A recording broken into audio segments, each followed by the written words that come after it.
The Nashville skyline looked different in the winter of 1990. The temperature had dropped to 28 degrees, and a thin layer of frost covered the windows of the Warner Music Building on Music Row.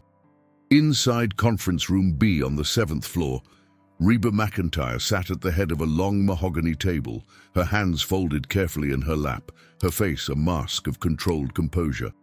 She had been in this building 1,000 times. She'd signed her first major contract here. She'd celebrated platinum records here. She'd laughed with producers, argued with executives, and built a career that had taken her from a small ranch in Oklahoma to the top of the country music world. But she had never felt the kind of cold silence that filled this room right now. Across from her sat Glenn Patterson, the senior producer who had worked on her last 3 albums. His face was drawn, tired, like a man who hadn't slept in days. To his left was Virginia Hayes, the sharp-eyed A&R director who had championed REBA's music for years. Virginia wouldn't look at her.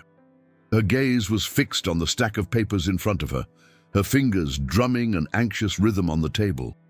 At the far end of the room, standing rather than sitting, was Howard Brennan. He was 47 years old, broad-shouldered and imposing, with silver hair swept back from a face that had been described in Billboard magazine as the most powerful in country radio. As the director of programming for Consolidated Country Networks, a company that controlled over 300 country radio stations across America, Howard Brennan could make or break a career with a single phone call. And right now, he was looking at REBA like she was a problem that needed to be solved. "Let me be direct, REBA," Howard said, his voice flat and businesslike. "Your last single, Climb That Mountain Tonight, peaked at number 47. The one before that, Oklahoma Sky, barely cracked the top 60.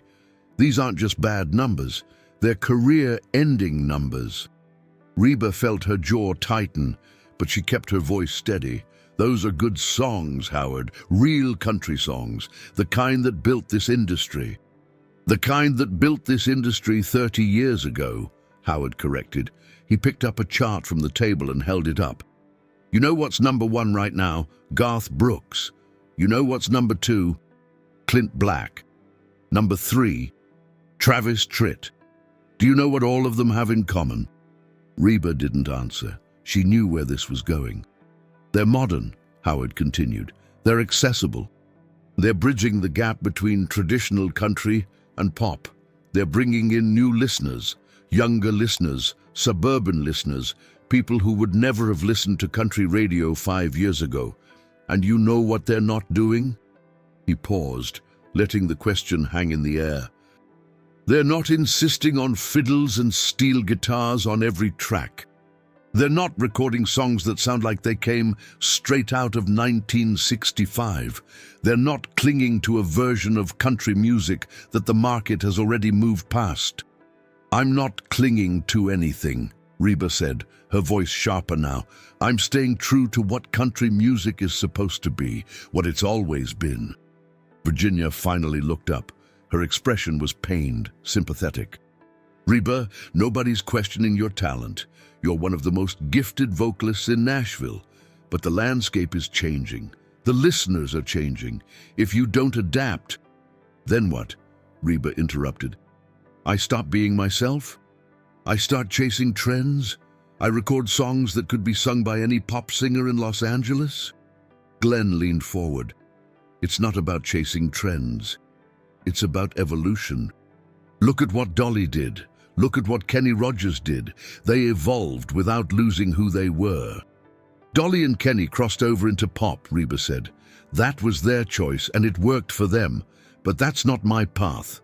My fans don't want me to sound like Madonna with a twang. They want real country music." Howard set down the chart and walked slowly around the table. He stopped directly behind Virginia and placed his hands on the back of her chair. "Here's what I need you to understand, REBA. This isn't about what your current fans want. It's about what the next generation of fans will accept. Country radio is in a fight for survival. We're competing with rock stations, pop stations, hip-hop stations. If we don't modernize, we die. And if you don't modernize with us—" He paused, and the silence that followed was suffocating. "If you don't modernize with us," he continued, "then we can't support you anymore." The words landed like a physical blow. Reba felt her heart rate spike, but she forced herself to remain still, to show no reaction. "What exactly does that mean?" she asked quietly. Howard moved back to his position at the end of the table. "It means that Consolidated Country Networks will be adjusting our playlists to reflect the new direction of the format. Songs that don't fit that direction won't receive airplay on our stations." "You're threatening to blacklist me." "I'm not threatening anything," Howard said, his tone maddeningly calm. "I'm explaining reality. You have a choice to make. You can work with us, record material that fits the contemporary country format, use producers who understand the modern sound, position yourself for the next decade, or you can continue down your current path. But if you choose the latter, you need to understand that radio support will be limited." Glenn cleared his throat. "Reba, we've already started working on some material that could really work for you. Modern production, but still authentic, still country.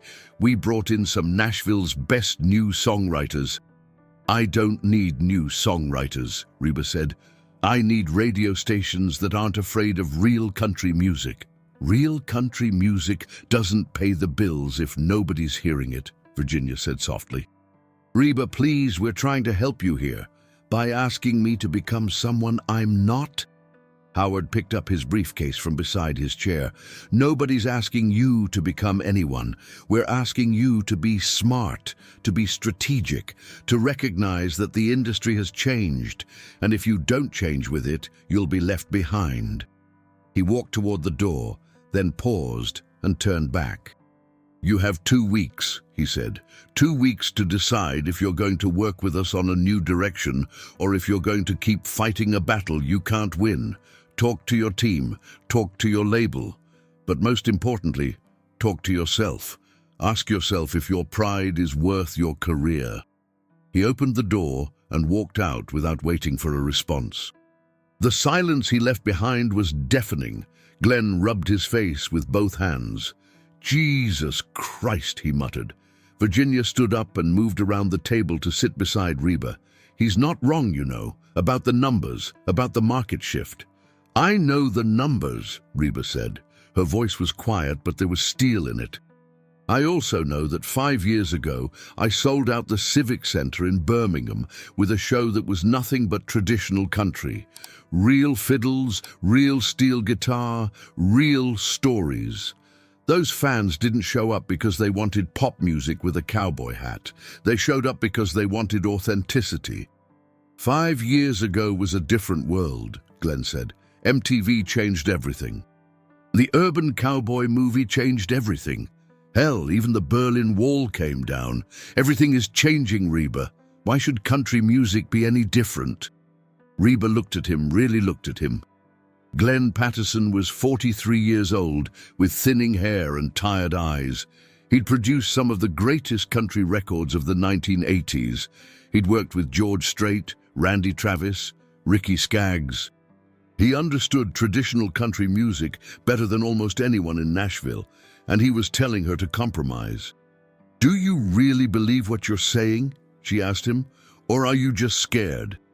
Glenn's jaw tightened. "I'm being realistic. That's not what I asked." He stood up abruptly, gathering his papers. "I need to get back to the studio. Think about what Howard said. Please." He left quickly, almost running from the room. Virginia stayed seated beside Reba. For a long moment, neither of them spoke. "I've been in this business for 22 years, Virginia finally said. "I've seen a lot of talented people make a lot of stupid decisions.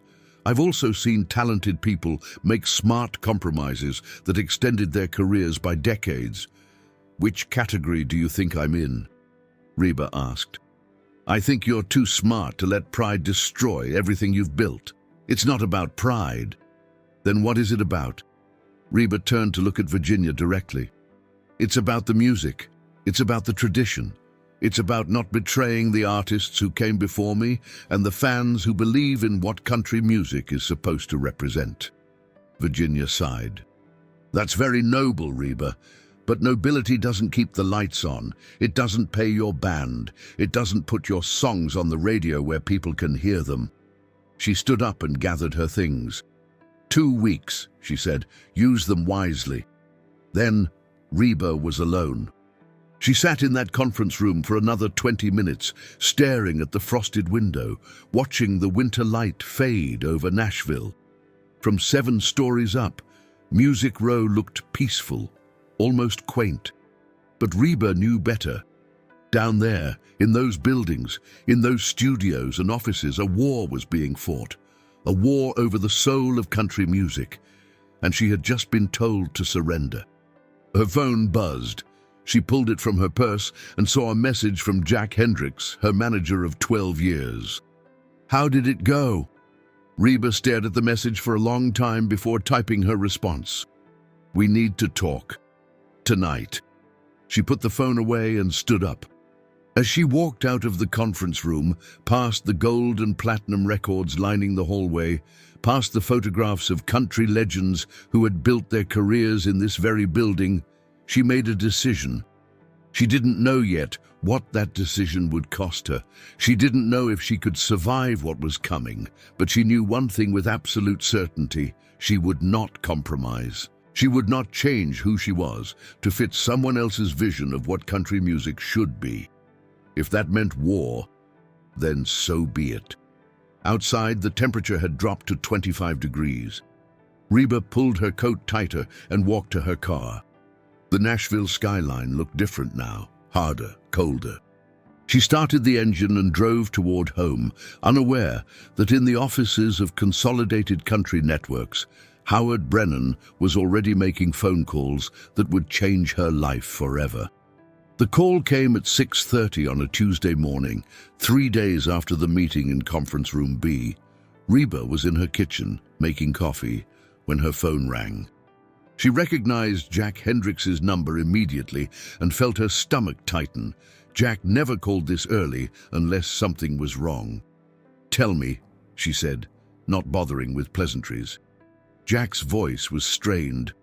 WMZQ in Washington just pulled "Climb That Mountain Tonight" from their playlist, completely. They're not just reducing rotation, they're removing it entirely. Reba set down her coffee cup carefully. Did they give a reason? "Format adjustment, that's the official line." Jack paused. "Reba, it's not just WMZQ. I've been on the phone since 5 a.m. WSN in Chicago, WSIX here in Nashville, Nix in Phoenix.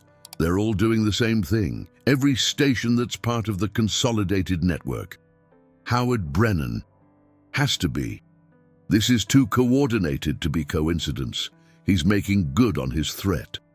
Reba walked to her kitchen window and looked out at the rolling hills of her property. The sun was just beginning to rise, painting the frost-covered grass in shades of gold and pink. It was beautiful, peaceful, completely at odds with what was happening in her professional life. "How bad is it?" she asked quietly. "Bad. Without consolidated stations, you're losing about 60% of your radio presence nationwide. The independent stations are still playing you, but..." He trailed off. "But they don't have the reach."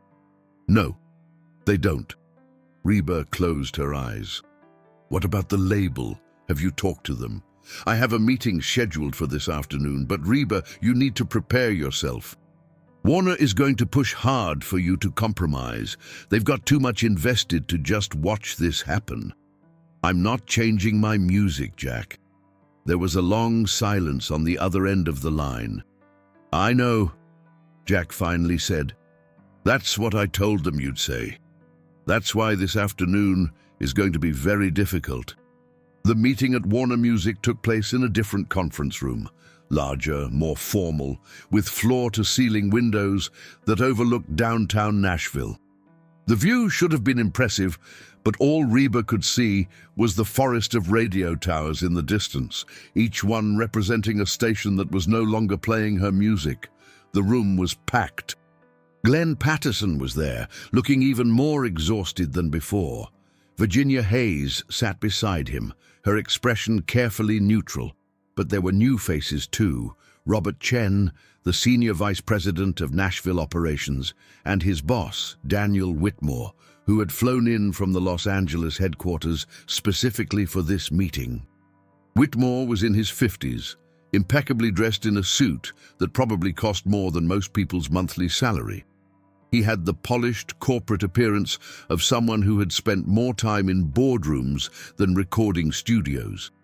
When he spoke, his voice carried the practiced authority of an executive who was used to being obeyed. "Mrs. McEntire," he began, dispensing with small talk entirely. "Let me be frank. The situation we're facing is unprecedented and, frankly, unacceptable. Warner Music has invested significantly in your career. We've promoted your albums, funded your tours, and supported your artistic vision. But we cannot continue that support if radio won't play your music."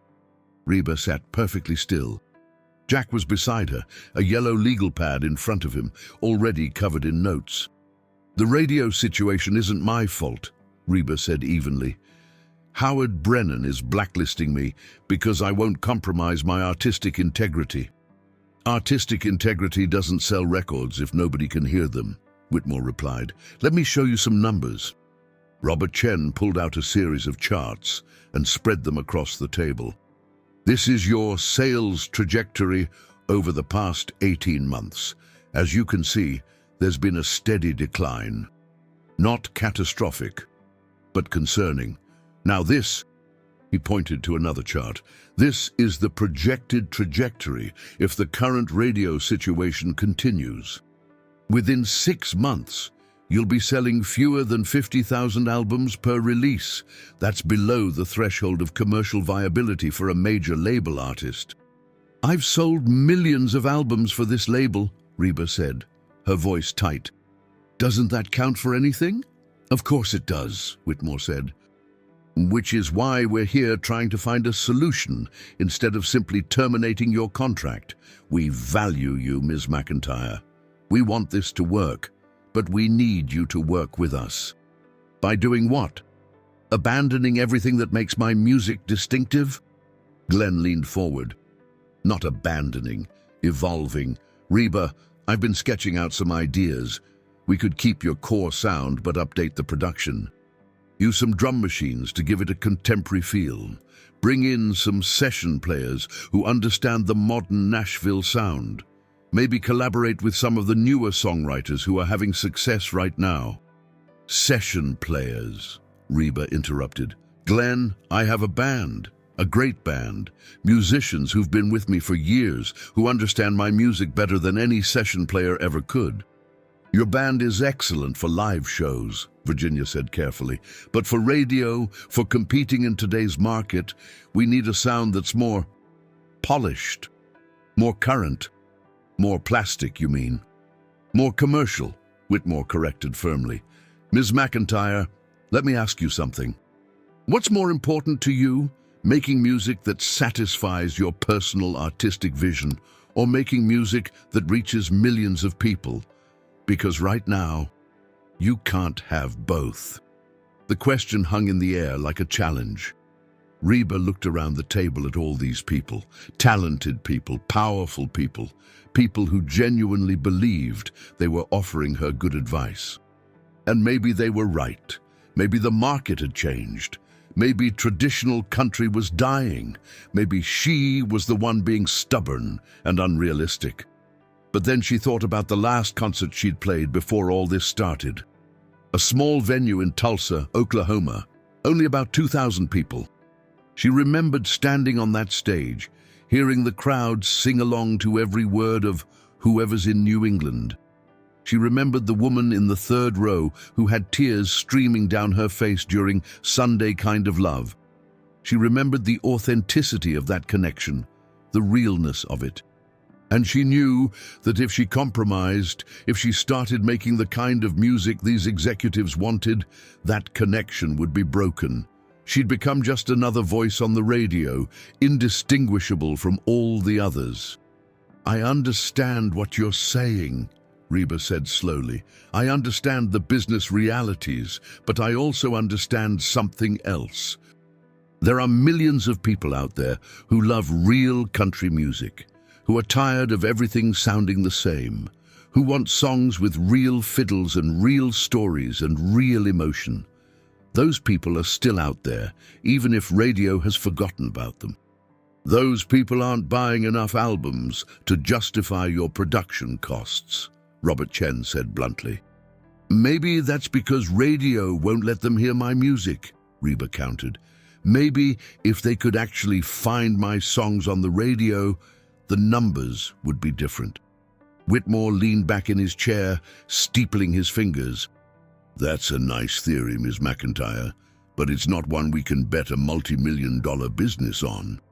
He glanced at Virginia, then back at Reba. Here's what we're prepared to offer. We'll fund one more album, but it needs to be done our way. Contemporary production, commercial songwriters, producers who understand the current market. If that album succeeds, we'll continue the partnership. If it doesn't, or if you refuse to make it, then we'll have to seriously reconsider our relationship. You're giving me an ultimatum, Reba said. We're giving you an opportunity, Whitmore replied. The choice is yours. Jack had been silent throughout the meeting, taking notes, but now he spoke up. Can we have some time to discuss this privately? Of course, Whitmore said. He stood up, buttoning his suit jacket. Take a few days, but understand that the clock is ticking. Every day that passes without new material is a day that your market presence diminishes further. The executives filed out, leaving Reba and Jack alone in the conference room. Jack set down his pen and looked at her. Talk to me. They want me to stop being Reba McEntire, she said quietly. They want me to become a product, a commodity they can market and sell. They want you to survive in a changing industry, by dying as an artist. She shook her head. I can't do it, Jack. I won't. Then what's the alternative? Because from where I'm sitting, we're running out of options. Warner might drop you. Radio already has. Without label support and without radio, how do you reach fans? How do you sell albums? How do you book tours? Reba was quiet for a long moment, thinking. What if we don't need radio? She finally said. Jack frowned. What do you mean? What if we bypass them completely, go directly to the fans, book our own tours, sell albums at concerts, use word of mouth instead of radio play? Reba, that's not how the music business works. Maybe it should be. You're talking about starting from scratch, building everything independently. Do you have any idea how difficult that would be? How expensive? More difficult than compromising everything I believe in? Jack rubbed his temples. Let me make some calls, talk to some people, see what might be possible. But Reba, you need to understand, if we go down this road, there's no guarantee of success. We could lose everything. We're already losing everything, Reba said. At least this way we'd lose it on our own terms. That night, alone in her house, Reba sat at her piano and played. Just played, without thinking about radio formats or market trends or what executives wanted.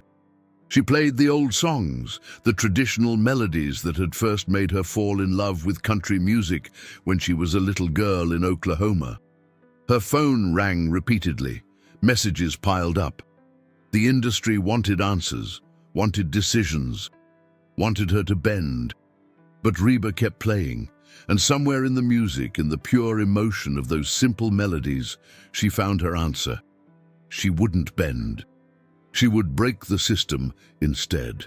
The decision came together over the course of one very long night at Jack Hendrix's office on 17th Avenue South.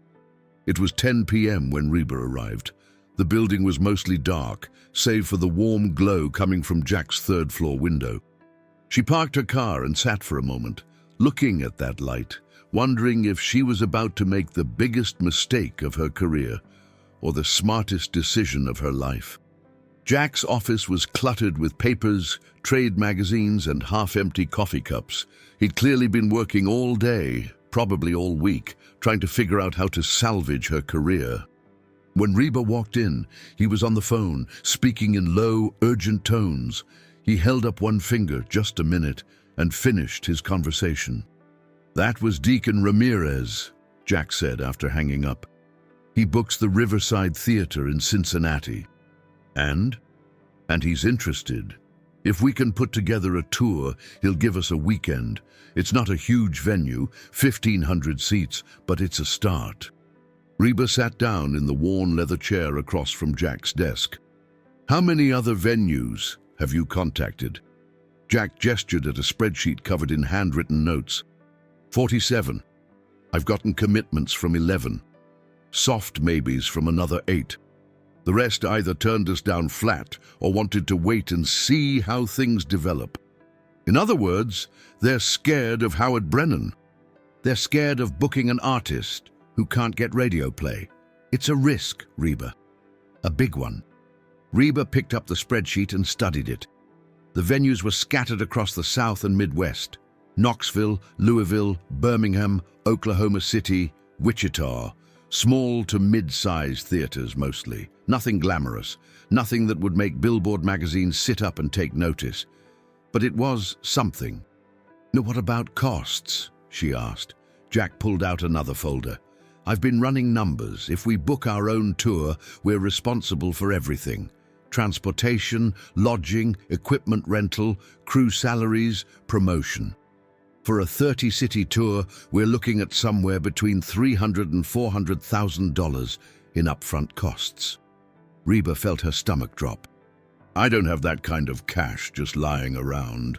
"I know, which is why we'd need to get creative." Jack leaned forward. "Your publishing royalties are solid.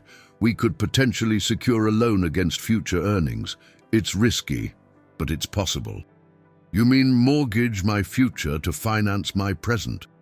"I mean invest in yourself when nobody else will." Reba set down the spreadsheet and looked at Jack carefully. He'd been her manager for 12 years, through the good times and the challenging times. He'd negotiated her contracts, booked her tours, protected her interests. He'd made a comfortable living from his 20% commission on her earnings. If this plan failed, he'd lose as much as she would. "Why are you doing this?"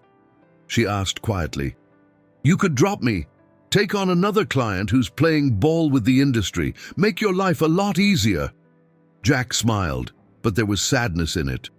"You remember the first time I saw you perform? It was 1978, at the National Finals Rodeo in Oklahoma City. You sang the national anthem before the bull riding competition. I was there on behalf of another client, but when I heard your voice, I literally stopped walking, just stood there in the middle of the concourse, listening." "I remember," Reba said. "You gave me your business card afterward, told me to call you if I ever got serious about music. You called me 3 days later, said you were ready to take a shot at Nashville, no backup plan, no safety net. Just pure determination." Jack's expression grew serious. "That's who you are, Reba. Someone who takes shots. Someone who believes in something bigger than the easy path. If I help you compromise that now, then I'm not doing my job. I'm not managing you. I'm managing a version of you that doesn't really exist." Reba felt emotion tighten her throat. This could ruin us both. Or it could prove that there's a different way to do this, a better way.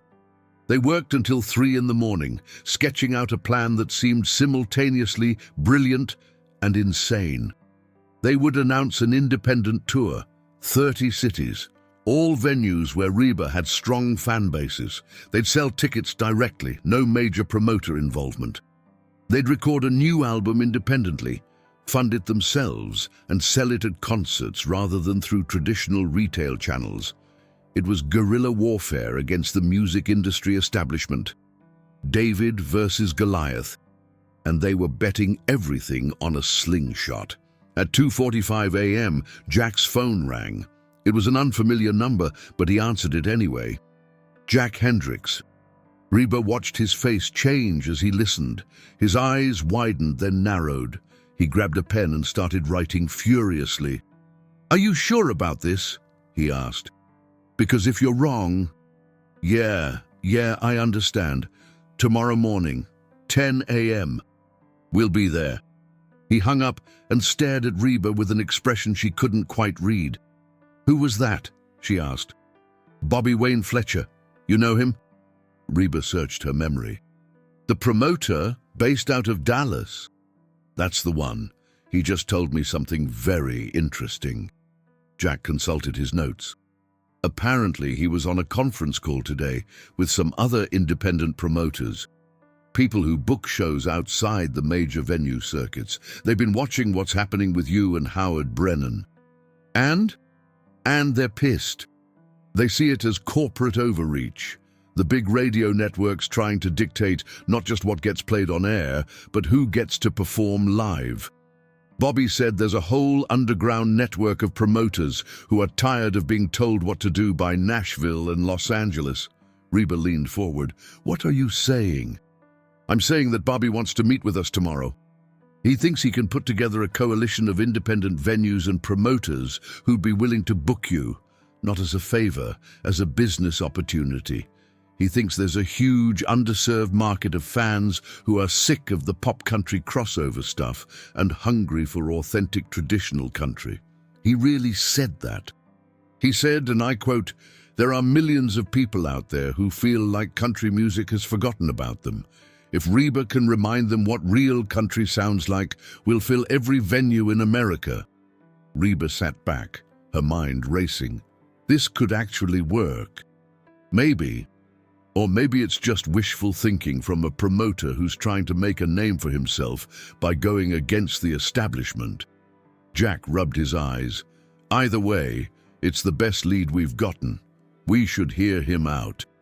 They met Bobby Wayne Fletcher at a diner called the Bluebird Cafe, an unassuming place on Hillsborough Pike that had become something of a haven for songwriters and musicians. Bobby was 42, stocky and energetic, with the weathered face of someone who'd spent years working outdoor venues and county fairs. He wore a leather jacket and spoke with a thick Texas drawl that made every sentence sound like a conspiracy. "Here's what I know," Bobby said after ordering coffee and declining breakfast. "The major labels and the big radio networks think they control country music, but they don't. They control distribution and airplay, sure, but they don't control the hearts of the fans. And right now, there's a disconnect, a big one, between what the industry wants and what the people actually want to hear." "How do you know that?" Jack asked. "Because I'm out there in the trenches. I book county fairs, state festivals, outdoor concerts. I see who shows up, I hear what they ask for. And you know what they don't ask for? They don't ask for pop country. They don't ask for drum machines and synthesizers. They ask for George Jones. They ask for Merle Haggard. They ask for traditional country that sounds like it came from somewhere real, not from a corporate boardroom." He pointed at Reba. "And they ask for you. More specifically, they ask for the you from 5-6 years ago. The one who sang Whoever's in New England like she actually lived it. The one who made them feel something genuine." "That's still who I am," Reba said quietly. "I know. That's why this can work." Bobby pulled out a worn notebook and flipped it open. "I've been making calls. Lot of calls. Independent promoters in markets that the big tours ignore. Places like Shreveport, Jackson, Amarillo, Fayetteville.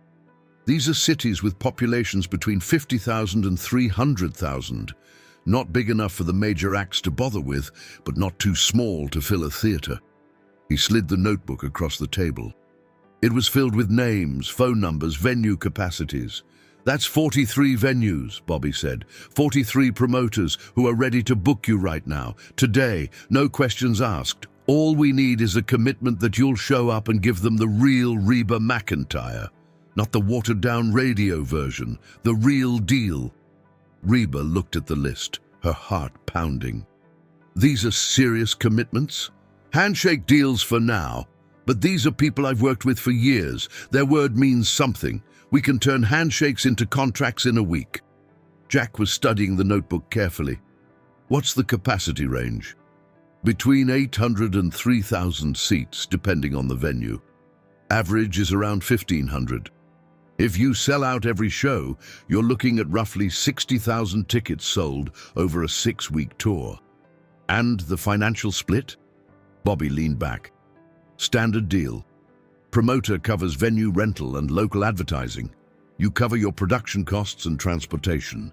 Revenue split is 70-30 in your favor after expenses. If you sell out, you're walking away with somewhere between 8,000 and 12,000 per show, depending on ticket prices. Jack did quick math on a napkin. 43 shows at 10,000 average? That's 430,000 gross. Minus production costs of, let's say, 300,000, we're talking about a profit of maybe 130,000. That's not exactly retirement money. No, Bobby agreed, but it's proof of concept. It's showing the industry that you can succeed outside their system. And here's the thing, this is just the first tier. If these shows succeed, if word spreads, we can book bigger venues, expand to markets the majors actually care about, build something sustainable. Or we can fail spectacularly and prove Howard Brennan right, Reba said. Bobby grinned. Well, yeah.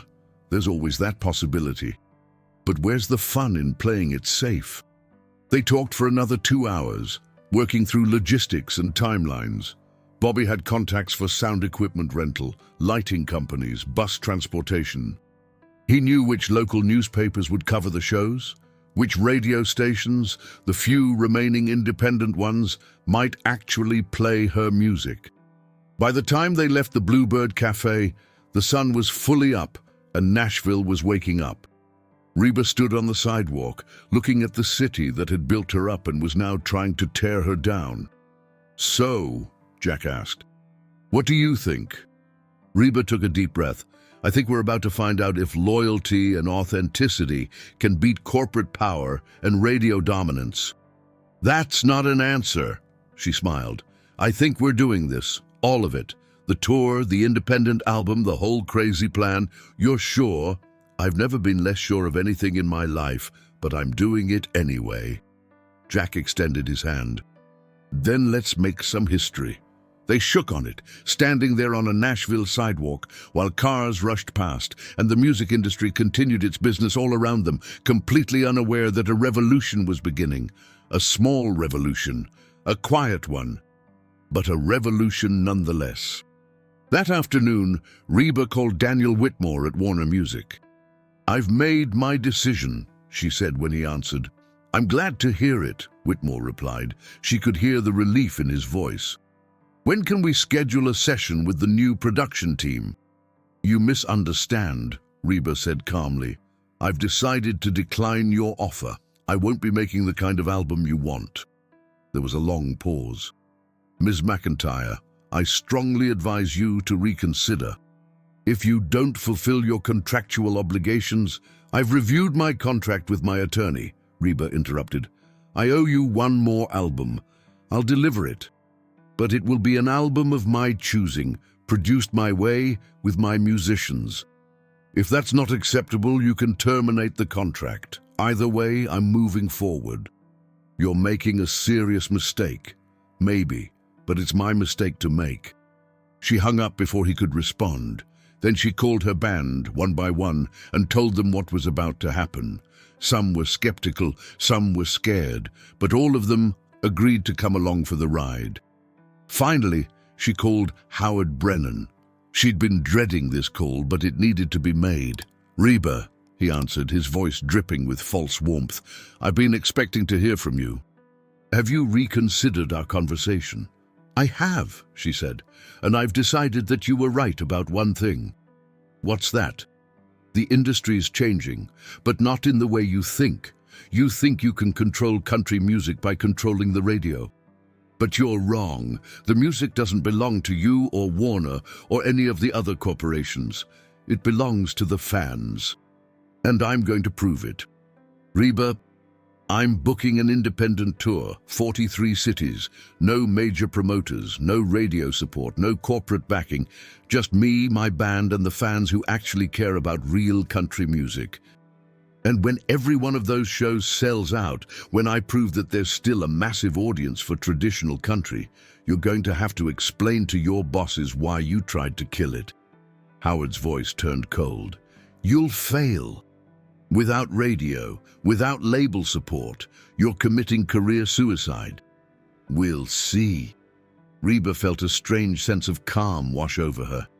"You tried to break me, Howard. You tried to make me compromise everything I believe in, but all you did was show me that the system is broken, and now I'm going to build a better one." She hung up. For a moment, she just sat there, phone in hand, heart pounding, wondering if she'd just made the bravest decision of her life or the dumbest. Then her phone buzzed with a text from Jack. "Bobby just confirmed all 43 venues. We're official. Tour starts in 6 weeks." Reba looked at that message and smiled. The war was on. The bus smelled like diesel fuel, stale coffee, and the collective exhaustion of 8 people who'd been on the road for 2 weeks straight. Reba sat in the back lounge area, her laptop open, scrolling through ticket sales figures that Jack had emailed her an hour ago. The numbers were better than she'd dared hope, and worse than she'd feared. Shreveport, sold out, 1,600 tickets. Jackson, Mississippi, 87% capacity, 1,300 tickets. Montgomery, Alabama, 62% capacity, 1,100 tickets. Little Rock, Arkansas, sold out, 2,000 tickets. Tupelo, Mississippi, 49% capacity, 800 tickets. It was a roller coaster. Some cities embraced her immediately, hungry for the traditional country sound they'd been missing. Others were cautious, uncertain whether showing up to a Reba McEntire concert without radio support was worth the risk. But they were surviving. Barely. Her fiddle player, Danny Kowalski, walked into the lounge area carrying 2 cups of coffee. He handed one to Reba and sat down across from her with a groan. "My back is killing me," he said. These bus seats were not designed for human comfort. "We've got another 8 hours to Knoxville," Reba said. "Try to get some sleep.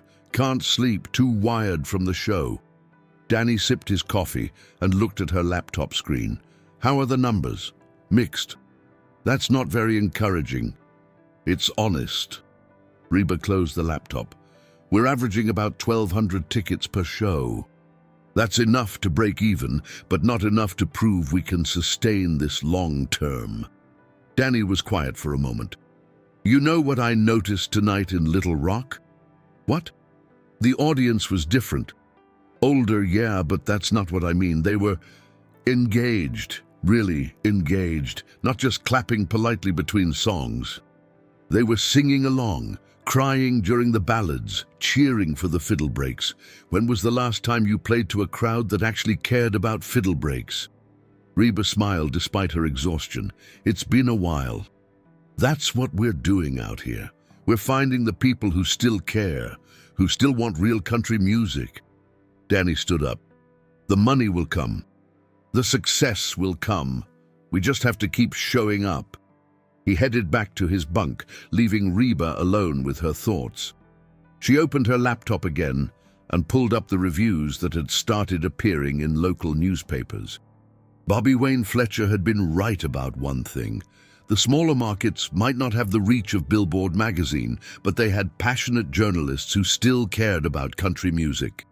From the Shreveport Times, "Reba McEntire reminded us last night why we fell in love with country music in the first place.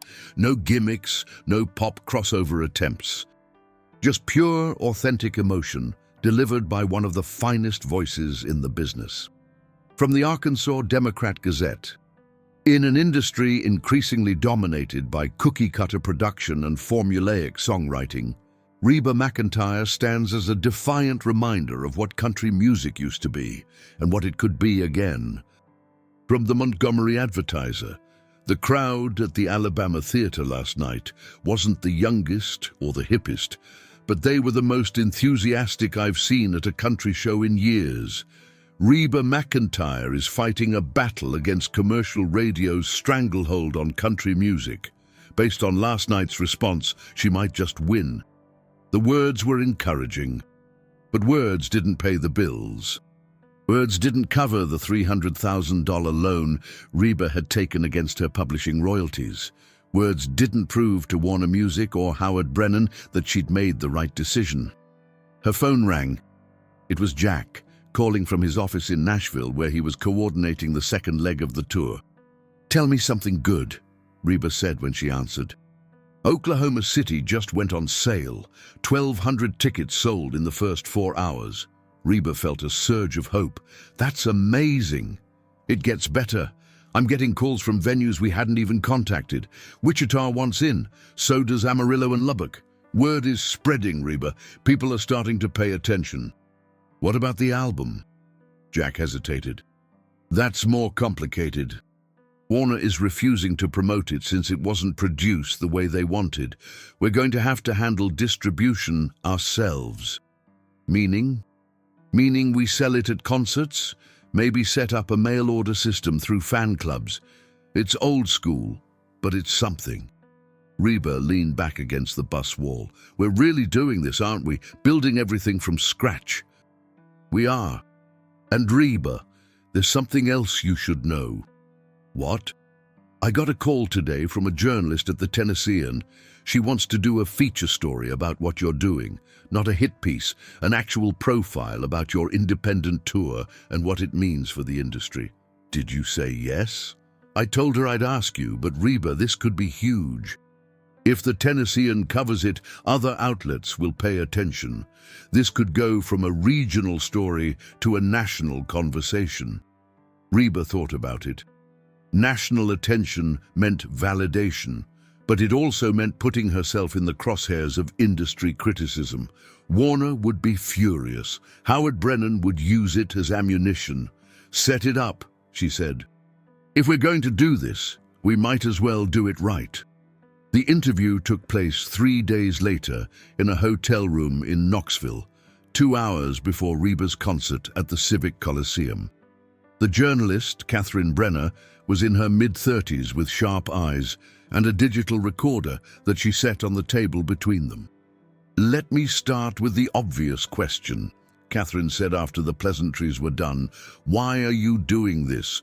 You had a successful career with a major label, reliable radio play, sold-out shows at major venues. Why throw that away for an independent tour through secondary markets?" REBA chose her words carefully. "I didn't throw anything away. It was taken from me. When I refused to compromise my music to fit a corporate formula, I was essentially blacklisted from country radio. So I had a choice: change who I am as an artist, or find a different way to reach my fans." "You're talking about Howard Brennan and Consolidated Country Networks. I'm talking about an industry that's lost sight of what country music is supposed to be. It's supposed to be authentic. It's supposed to tell real stories about real people. But somewhere along the way, it became about demographics and market share and competing with pop radio. The music got lost." Catherine made notes. "Some people would say you're being stubborn, that you're clinging to a nostalgic vision of country music that doesn't reflect where the genre is headed." "Some people would be wrong," REBA said firmly. "The crowds I'm playing to aren't nostalgic. They're hungry for music that means something. That sounds like it came from a real place, not from a focus group." "How's the tour going financially?" "We're surviving. Not getting rich, but covering our costs and proving that there's still an audience for traditional country music." "And the album you recorded independently, how is that being received?" REBA smiled. "Better than I expected. We're selling about 200 copies per show.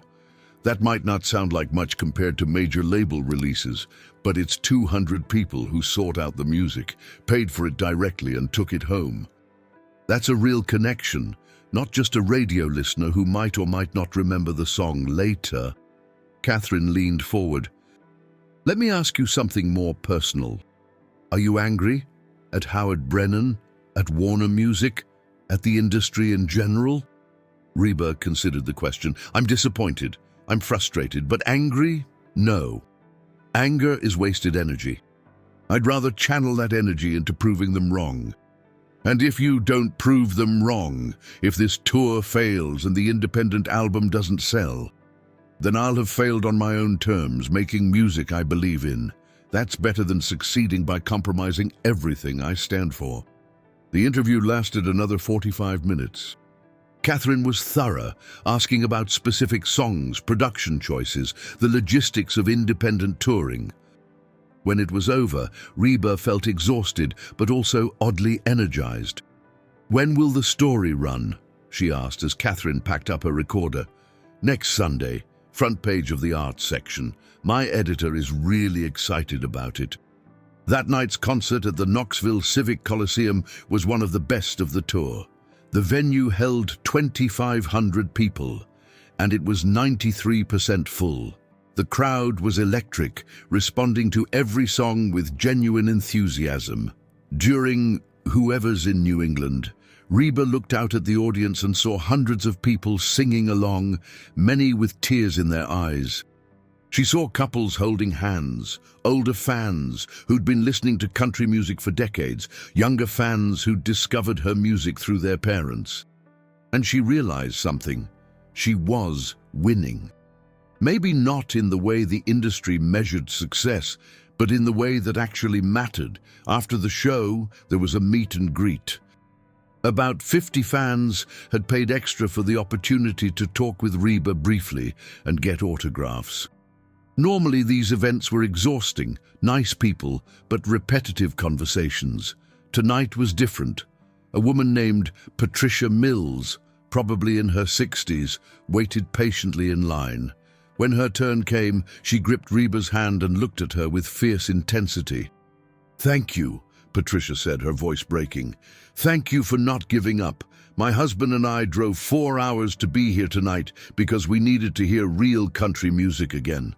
The stuff on the radio now, it's not for us. It doesn't speak to our lives. But your music does, always has. That means everything to me," Reba said, genuinely moved. "Don't let them break you," Patricia continued. "Don't let the corporations and the radio people tell you what country music should be. They're wrong. You're right. And there are millions of us out here who know it." After Patricia moved on, a younger man stepped up. His name was Calvin Rogers, and he was probably in his early 20s. "I just wanted to say," Calvin began nervously, "that I'm studying music business at Belmont University. And what you're doing, this independent tour, selling albums directly, we're studying it in class. Our professor says you're pioneering a new model for how artists can succeed outside the traditional industry structure." Reba blinked. "You're studying this in college?" "Yes, ma'am. Professor Hernandez says that if your tour succeeds, it could change the entire power dynamic between artists and labels. You're proving that artists don't need the industry as much as the industry needs artists." The meet and greet lasted 2 hours. By the end, Reba's hand was cramped from signing autographs and her voice was hoarse from talking. But she felt something she hadn't felt in months. Hope, real, genuine hope that this crazy plan might actually work. The bus pulled out of Knoxville at midnight, heading toward the next stop, Birmingham. Reba sat in the lounge area, too wired to sleep, when her phone buzzed with a text from Jack. "The Tennessean story is running early. It'll be online tomorrow morning. Prepare yourself." Reba stared at the message, her heart racing. This was it. The moment when her quiet rebellion became a public story, when the industry would have to acknowledge what she was doing. She closed her eyes and thought about Patricia Mills and Calvin Rogers, and the hundreds of other fans who'd shown up tonight. Thought about the journalists who were paying attention, the venues that were booking her, the musicians who'd believed in her enough to take this crazy journey. And she thought about Howard Brennan, sitting in his office in Nashville, probably convinced that she'd failed by now. "Let him think that," Reba whispered to herself. Let them all think that, because she knew something they didn't. She was just getting started. The Tennessean article hit the internet at 6 a.m. on Sunday, March 18th, 1990. Reba was in a hotel room in Birmingham when Jack called to tell her. She'd been awake for an hour already, drinking coffee and going over the set list for that night's show when her phone rang. "It's live," Jack said without preamble. "And Reba, it's really good." She pulled up the article on her laptop. The headline read, "Reba McEntire's War Against Corporate Country. How One Artist is Rewriting the Rules." The piece was 5,000 words long, far more than a typical entertainment feature. Catherine Brenner had done extensive research, interviewing not just Reba, but also independent promoters, music historians, and even some anonymous sources within the major labels who admitted that the industry's treatment of traditional country artists had become problematic, but it was the opening paragraph that made Reba's breath catch. In a dimly lit theater in Knoxville, Tennessee, something remarkable is happening. While Nashville's power brokers fight over market share and radio formats, Reba McEntire is proving that the most powerful force in country music isn't corporate strategy or radio airplay. It's the connection between an artist and her fans. And that connection, it turns out, is stronger than any boardroom decision. The article laid out everything: Howard Brennan's ultimatum, Warner Music's pressure, Reba's decision to go independent. But it didn't portray her as a victim. Instead, it positioned her as a revolutionary, someone challenging the fundamental assumptions of how the music industry operated. "Holy shit," Reba whispered. "Keep reading," Jack said on the phone. The last section quotes Howard Brennan directly. Reba scrolled down to find it. When asked about McEntire's independent tour, Howard Brennan, director of programming for Consolidated Country Networks, was dismissive. "Reba is a talented artist, but she's fundamentally misunderstanding the modern country music landscape," Brennan said. "Radio success drives concert sales, not the other way around. Without radio support, her tour will struggle to sustain momentum beyond the initial curiosity factor." But the numbers tell a different story. According to booking data obtained by the Tennessean, McEntire's tour is averaging 87% capacity across venues, with many shows selling out weeks in advance. Her independently produced album has sold over 8,000 copies through direct sales. Modest by major label standards, but remarkable for an album with zero radio play and no traditional retail distribution. What Reba is doing is proving that there's a disconnect between what the industry thinks fans want and what they actually want, says Dr. Marcus. Reba stopped reading. "It says, Dr. Marcus. Is that our Marcus restriction kicking in?" "No, different context. It's a music professor quoted briefly. Keep going," she continued. Says Dr. Benjamin Marcus, a music industry professor at Vanderbilt University.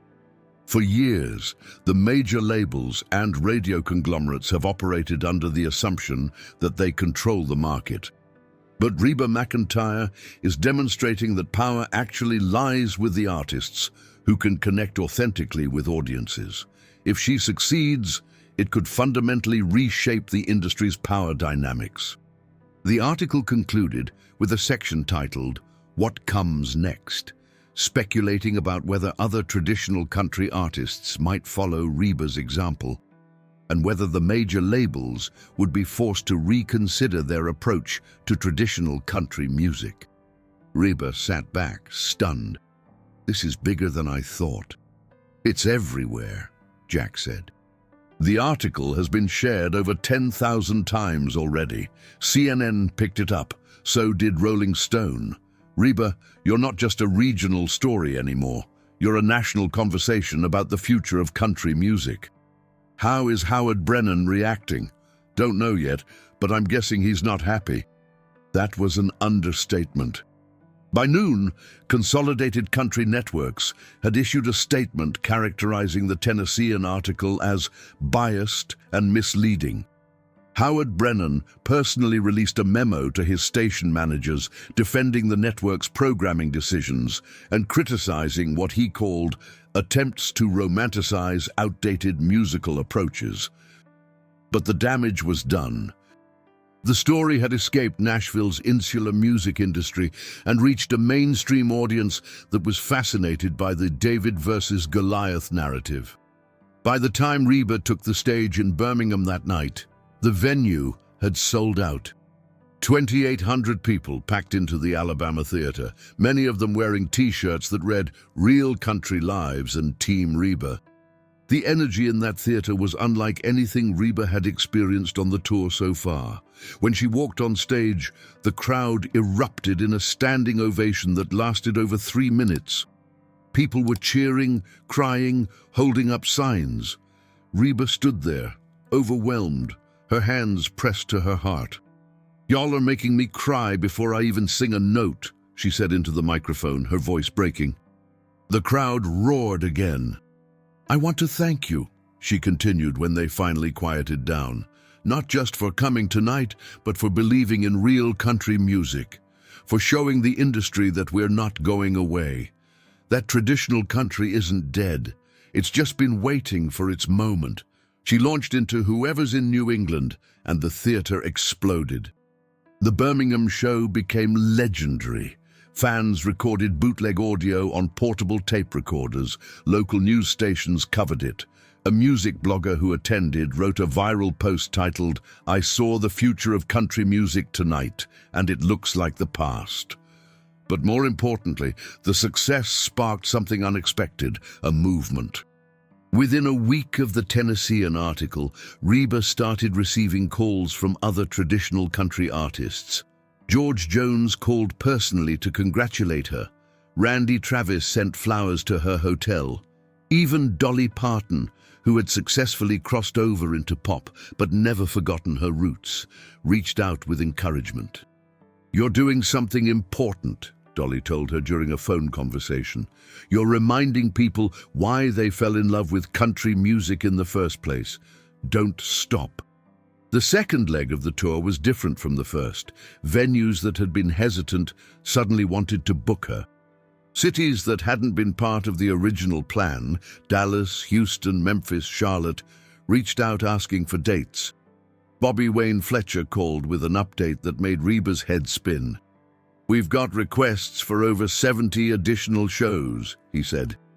"Major markets too, not just secondary cities. And the ticket prices, REBA, we can charge more.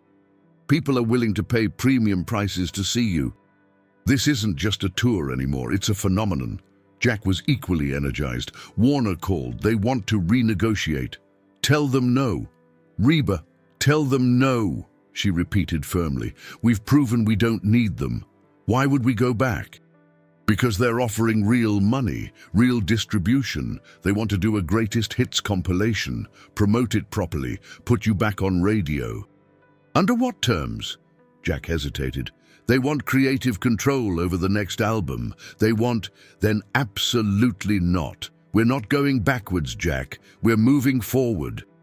And they were. The independent album, titled Uncompromised, sold 35,000 copies in its first 6 weeks, all through direct sales.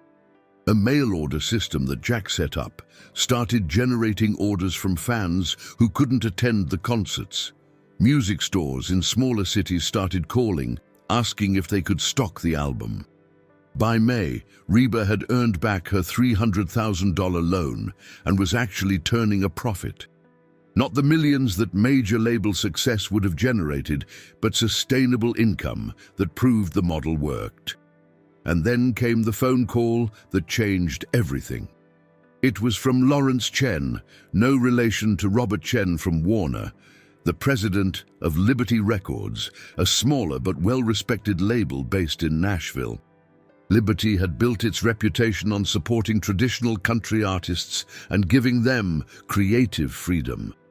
"Ms. McEntire," Lawrence said when she answered, "I've been following your tour with great interest.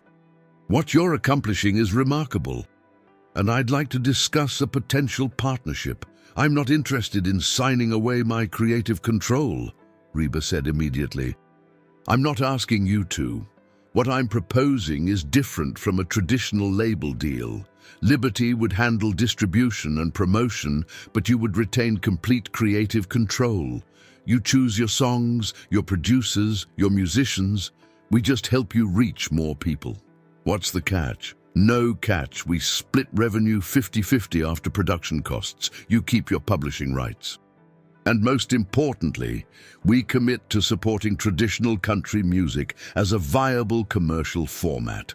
Your success has proven there's a market for it. We want to be part of that market. REBA was skeptical, but she agreed to meet with him. The meeting took place in early June at Liberty Records offices, a modest building on 16th Avenue South. Lawrence Chen was in his 50s, soft-spoken and thoughtful, with none of the aggressive corporate energy that had characterized her interactions with Warner Music. "Here's what I believe," Lawrence said after they'd settled into his office. "The major labels made a mistake.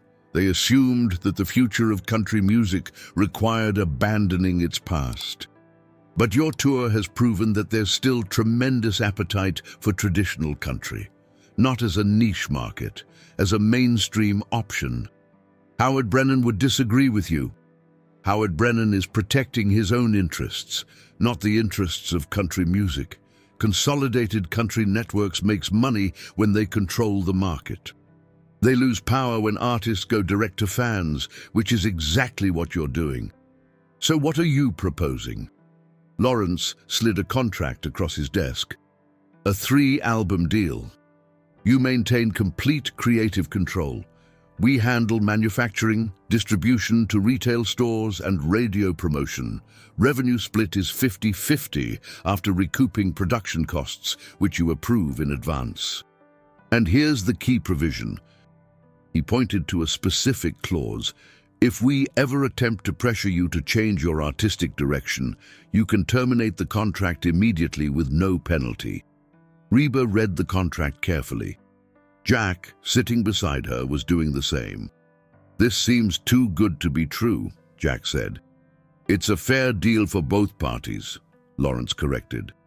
"REBA takes the risk of creating the music. We take the risk of promoting and distributing it. If it succeeds, we both benefit. If it fails, we both lose. But at least we'll have tried to do something meaningful." REBA looked at Lawrence carefully. "Why does this matter to you? You could make more money signing pop country artists who fit the current radio format."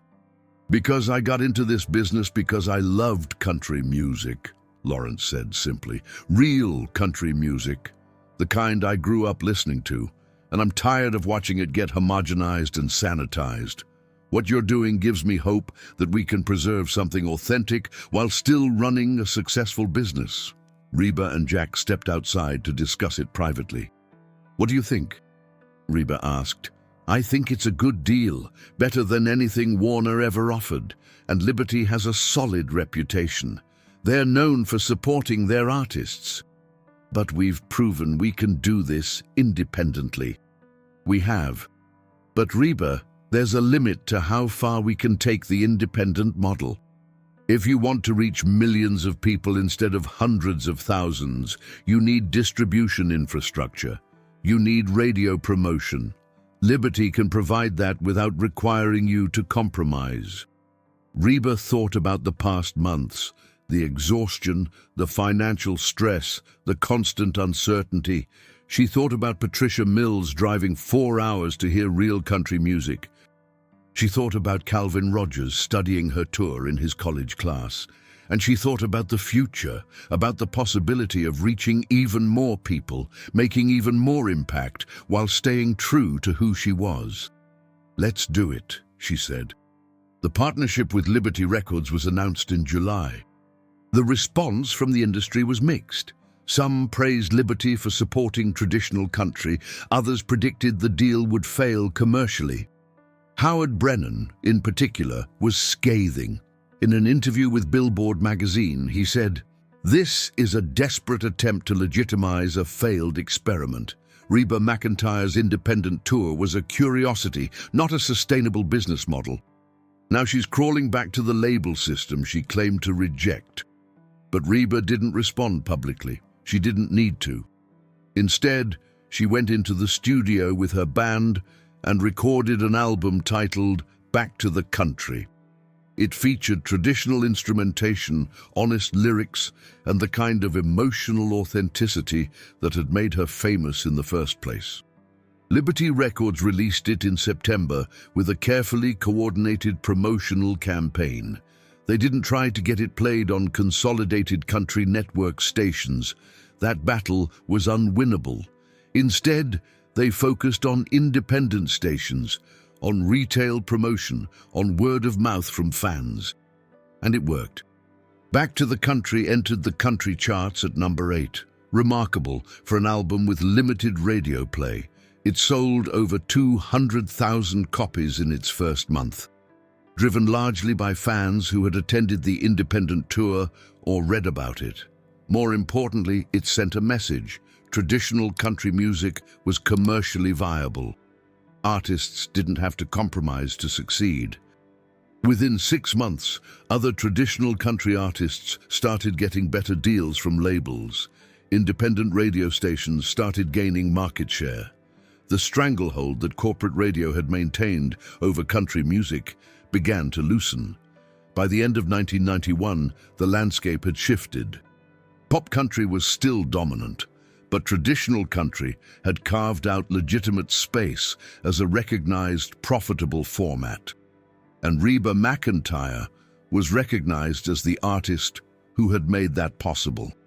The final show of the expanded tour took place in December at the Grand Ole Opry in Nashville, the same venue that had been the epicenter of traditional country music for decades. It was a homecoming show, and it sold out in under 2 hours. Backstage, before the performance, REBA received an unexpected visitor, Howard Brennan. He stood in the doorway of her dressing room, looking uncomfortable. Jack was in the room and immediately moved to block him, but REBA waved Jack off. "It's okay," she said. "Let him in." Howard entered slowly. He'd aged in the past year, or maybe REBA was just seeing him more clearly now. The confident, imposing executive who had tried to break her now looked smaller, less certain. "I wanted to congratulate you," Howard said stiffly. "What you've accomplished is impressive. Thank you. I also wanted to say..." He paused, clearly struggling with the words. "I may have underestimated the market for traditional country music." REBA smiled slightly. "That's not an apology." "No, it's not." Howard straightened. "I still believe I was right about the industry trends, but I was wrong about you specifically. You found a way to succeed that I didn't think was possible. Because you were so busy trying to control the market that you forgot to listen to what people actually wanted." Howard's expression hardened. "Be careful, REBA. You won this battle, but the war is far from over. The industry is still changing. You've carved out a niche, but don't mistake that for revolution."